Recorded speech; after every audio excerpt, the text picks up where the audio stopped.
Hey guys, what's up? It's Ripe again. In today's video, an entitled Karen constantly invites her family and friends to park on my property right on my lawn, thereby destroying my garden. They don't care about property rights, and that's why I got the ultimate revenge on them and their car. Here is what happened. Let's dive right into this story. So the first one starts like this.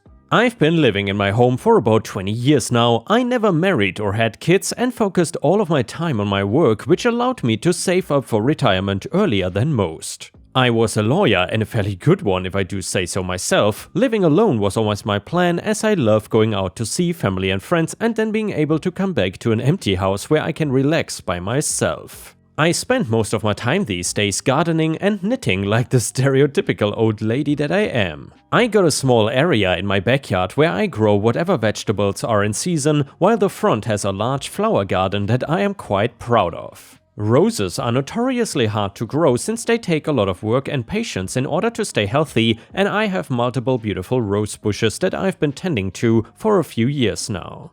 I think my neighbor has been jealous of me for years, and Karen has been especially rude to me since I retired.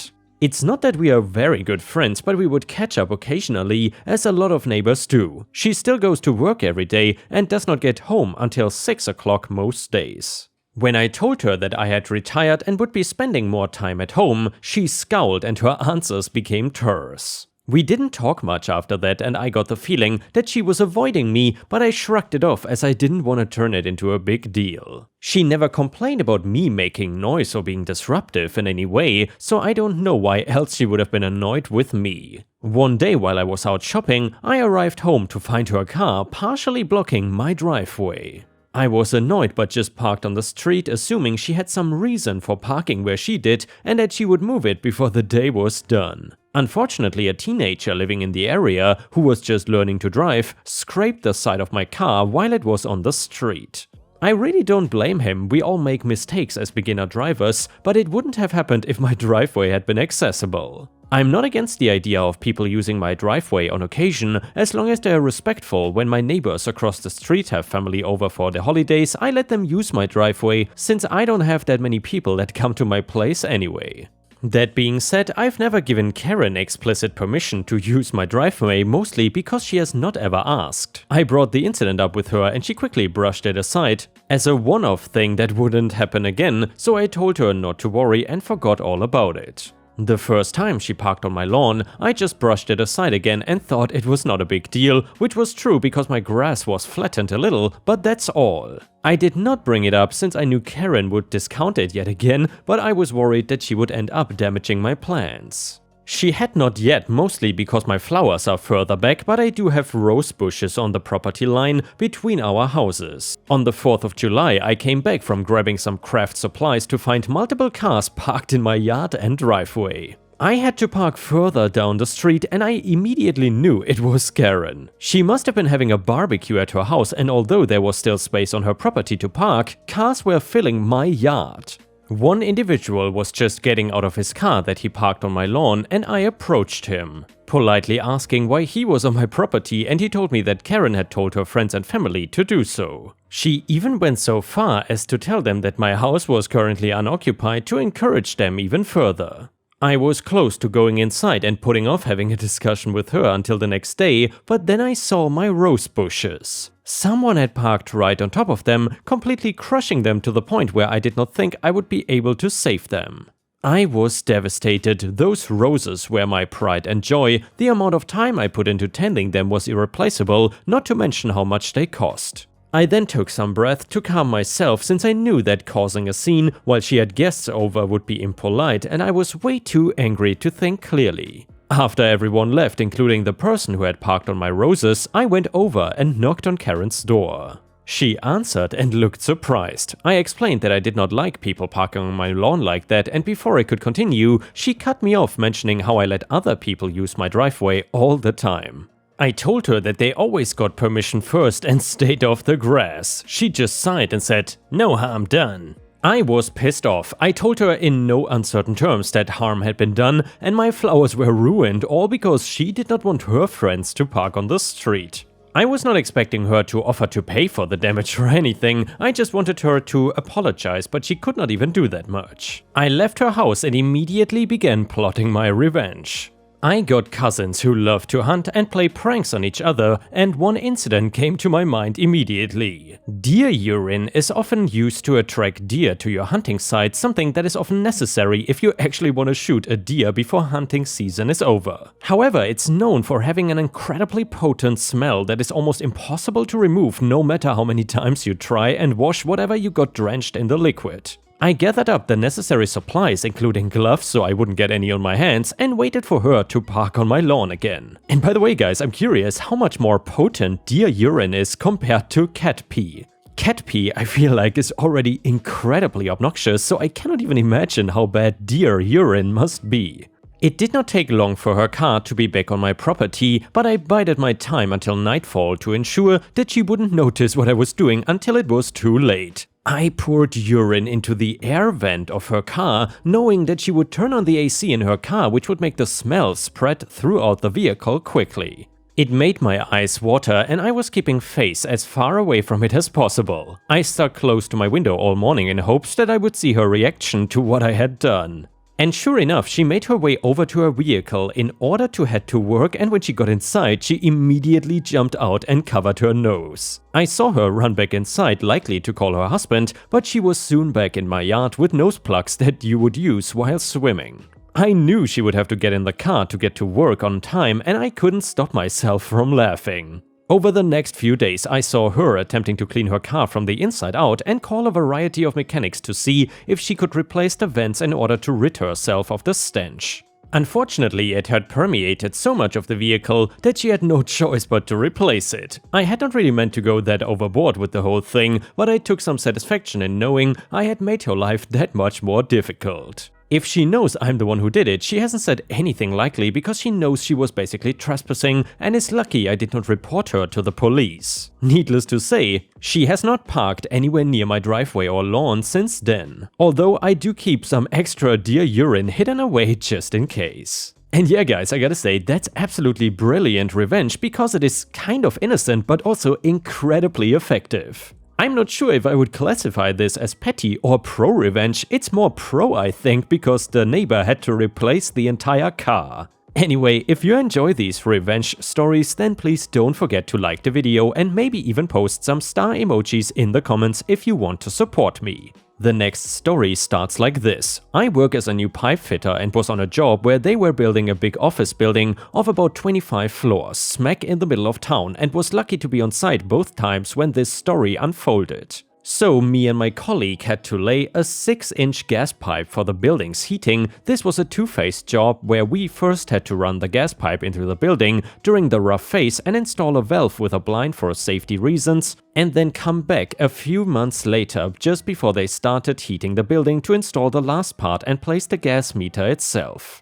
Day number 1, we come on site, and as you expect, parking is hell as the building is in the center of Rotterdam in Holland, and me and 2 ground workers and equipment got dropped off and my colleagues parked the van 5 minutes away. We got told to report to the site manager, so we wait for my colleague as he is the lead and a bit more experienced than me, and I was still learning the finer parts of the trade under him. He was a nice, easygoing, patient guy who trained all the new guys, and when he is also there, we go to the site manager to hear what he has to say, what he wants, and get the do's and don'ts of the site. We then came to his office and my colleague knocks on the door and gets in. He is on the phone and tells us to get a coffee. He would be right by us. 50 minutes pass and my colleague thinks he's probably forgotten all about us. Nothing strange because site managers are busy guys, and he goes to the guy again and gets told to wait some more. This happened 3 more times, and by the 4th time we are just about over an hour on site, and so my colleague has enough of it and walks into his office and stays there as we cannot wait all day. Then the site manager explodes and says, "Can't you see that I'm on the phone? Wait outside till I have time for you." My colleague says, "Okay, so you don't want gas to your nice new building? Okay then, we are leaving again." And I explain to the gas company why we are leaving, and good luck getting gas anytime soon. No one shouts at me like that for no good reason, after having me wait for over an hour. He walks out of the door and tells us, "We are leaving." We start walking and outside the site manager, from here on named the ass or douchebag, catches up to us and starts to humbly apologize and says that the job is a mess and so on. The colleague accepts his apologies but tells him that the next time we are gone we talk about the job and get our intro to the site.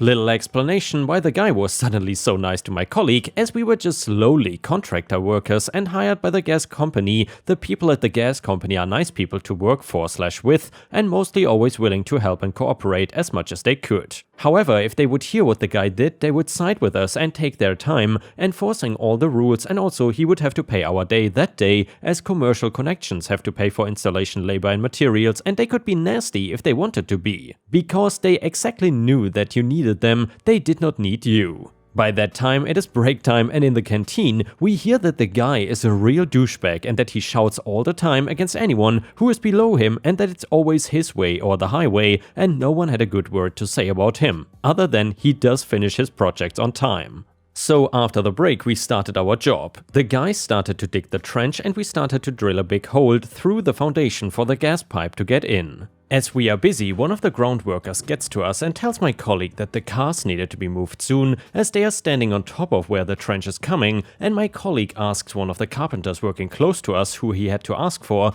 moving the cars for today, and said tomorrow they can park there again, and he said he would arrange it for us because he likes to tell the a-hole that he had to move his car off-site. At least 5, but probably 10 minutes away from site, as the center is getting busier, and he liked to see his face all steamy when he tells him. After a minute or so the guy comes back and asks if we are in a real rush. I said to him no, we still need about 30 minutes, but lunch is in 45, so after lunch is also fine with us. He says okay, and even today I can still see him grinning from ear to ear with eyes that says he is up to no good.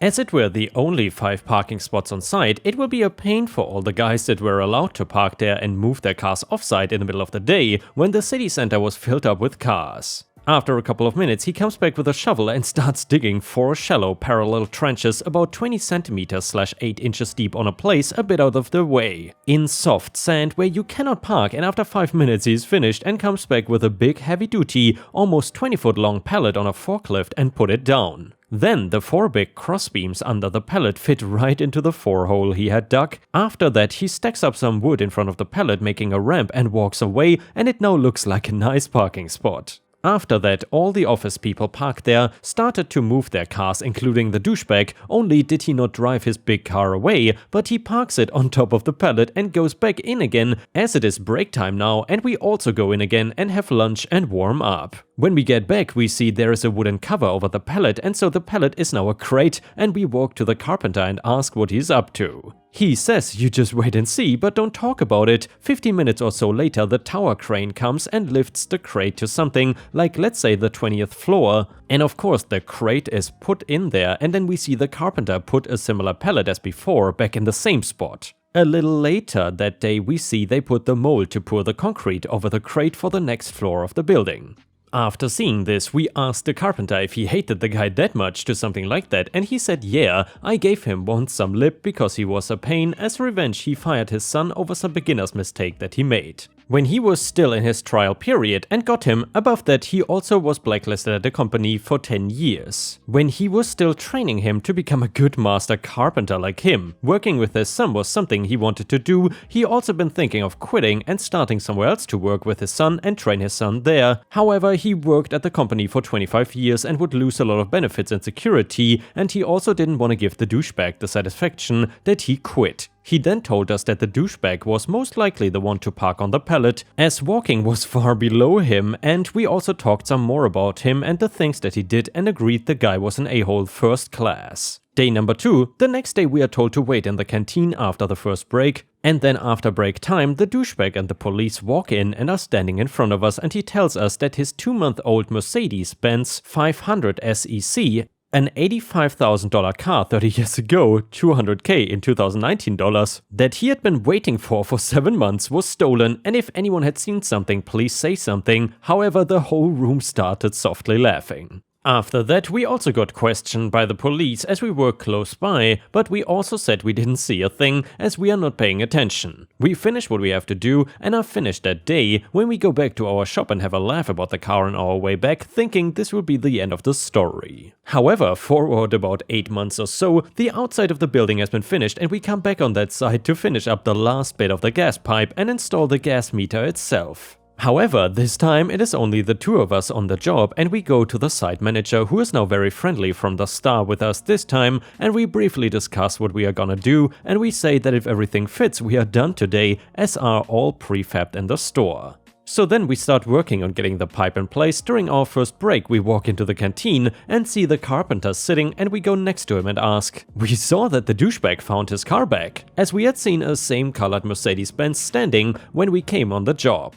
He says, nope, not the same car, but let us not talk about it here. He says, I heard 3 weeks ago that you guys were coming back. I heard the heat is gonna be turned on this week to try out the building and hoped it would be you guys again. After the break, he tells us to come with him and we take the lift to the 20th floor, and there he opens a locked big office room with workspace for about 15 to 20 people, and there he stands, the Mercedes-Benz we were talking about, all polished up and on a finished floor, standing on 4x8 meters/yards or so on some nice looking red carpet surrounded by big 4 lamps like it was on display in a showroom. We both looked at him in amazement and asked him how he had done it. He told us the whole story from beginning to end after we left last time. So the crate had just been standing there all the time. He only covered it with plastic and had put labels on it that the crate would only be opened after the building had a dry-in status, thinks they do more if the equipment is hard to get in later, and that sometime later he jacked up the crate and put it on stands when they were pouring the finishing floor, and after the floor was hardened he had lowered the crate and they had filled up the holes. He had taken the last Friday off, it was Wednesday by now I think, taken off the crate, broken into the car, and he had found someone and learned during those 8 months how to break into it without damaging it. He told us he rolled the car off the pallet, disassembled the pallet, put down the carpet and rolled the car back on it. After that he had been polishing and cleaning the car and the room for the rest of the day. He even had gotten a spray can of fresh car smell and used it in the car and changed the parking money for useless foreign coins just to piss them off. And by the way, Ripe Stars, have you ever heard of spray cans that smell like fresh car smell? That's a new one for me. But anyway, he told us that the foreman of the floors was a long friend of his and also hated the douchebag's guts and was his only accomplice. Also, no one else knew what he had done, and we were the only other ones who knew what he had done, and he liked to share the experience with us. Told us 2 weeks ago that douchebag had gotten his new Mercedes-Benz 500 SEC as we had seen it outside, and all this time he had been riding in a smaller 200 series loaner he didn't like, and he said it's now the right time to give his car back, and he told us that he had postponed his revenge a week just for us.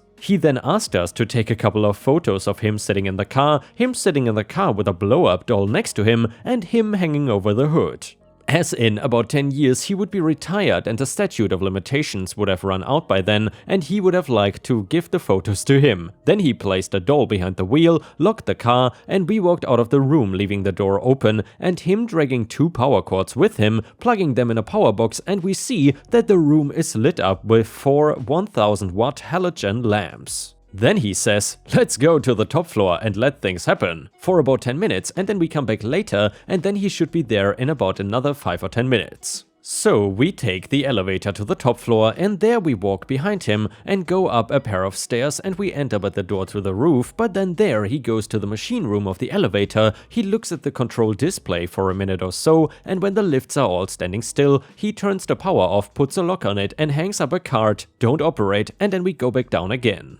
We are taking our time getting back down to the 20th floor, and we hear laughter as we come closer by, and there are about 50 guys in the hallway and the room where the car is standing, all laughing their asses off with the lights on it. The car looked like it belonged in a car brochure, the only thing wrong with it was the blow-up doll behind the wheel. And yes, after about 5 minutes or so, the douchebag comes storming into the room, sweating like a pig as he had just run his fat ass up all the 20 floors, walking into the room with eyes as big as I've only ever seen in cartoons. He is standing there for about a minute or so, breathing hard, sweating and swearing and cursing, until he finally noticed there are about 50 or maybe by now even 60 to 70 guys standing around and laughing at him. I see him getting red until in his neck from anger, and he starts swearing again and tells anyone that is not gone in 10 seconds that they are gonna be fired, so we all walk away and as the show is over, but man, it had been one hell of a show. Later in the day, the carpenter comes by again, and we have a laugh again, and we also heard he had fired 2 people that come by later that had laughed out loud after seeing the car with the doll still sitting in it. Since it was still locked, and when he was still there, we had some more talk and laughs, and my colleague asked the guy for his number as he wanted a follow-up as this was too good not to have any, and we said our goodbyes.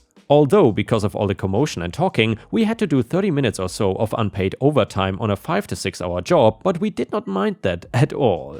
Then, a couple of weeks later, my colleague had phoned the guy to ask what the fallout had been. The 2 fired guys were back the next day on the job again, as HR had turned back their termination, as it would have been a very costful wrongful termination. Also, the car had been chopped up by 2 mechanics from car junkyards, taking 3 days to do it, and it was sold for parts as there was no other way to get it out of the building. Also, some people from the head office came by, including the CEO, to look at the car standing on the 20th floor, humiliating the douchebag some more. He also told him that he had printed the photos and they were good and that he had made photocopies of it with him sitting behind the wheel with the blow-up doll next to him with his face covered with a smiley sticker and put them up inside the whole building in the weirdest places, and the douchebag got steamy every time he found one. And that he has now been suspecting him pretty much to be the one who did it. After a week or so it was all something he would do, as they know one and another for over 20 years and have history, but without proof he cannot do anything.